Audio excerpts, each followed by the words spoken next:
नमस्ते, मी dietitian तृप्ती वानखडे। भात खाल्ला नाही तर जेवण पूर्ण झाले असं वाटत नाही, पण वेट लॉस मध्ये सुद्धा आपण गिल्ट फ्री होऊन भात खाऊ शकतो। भात खाऊन सुद्धा वजन कमी करता येते।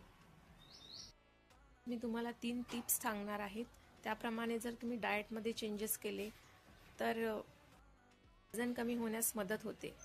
पहिली टिप्स म्हणजे भात हा नियमित 1 मीडियम बाउल खा, त्यापेक्षा जास्त भात खाऊ नका।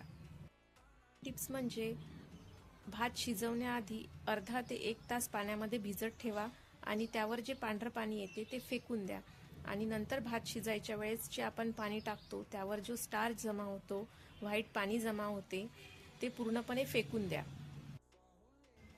भातामध्ये कार्ब्स भरपूर प्रमाणात असतात, त्यामुळे भातासोबत आपण फायबर आणि प्रोटीन जेवणामध्ये घेतलं पाहिजे।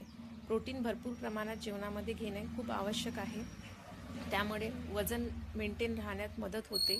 त्यासाठी आपल्याला भरपूर प्रमाणात भाज्या, डाळी, उसळी ह्या जेवणामध्ये घ्यायच्या आहेत। धन्यवाद।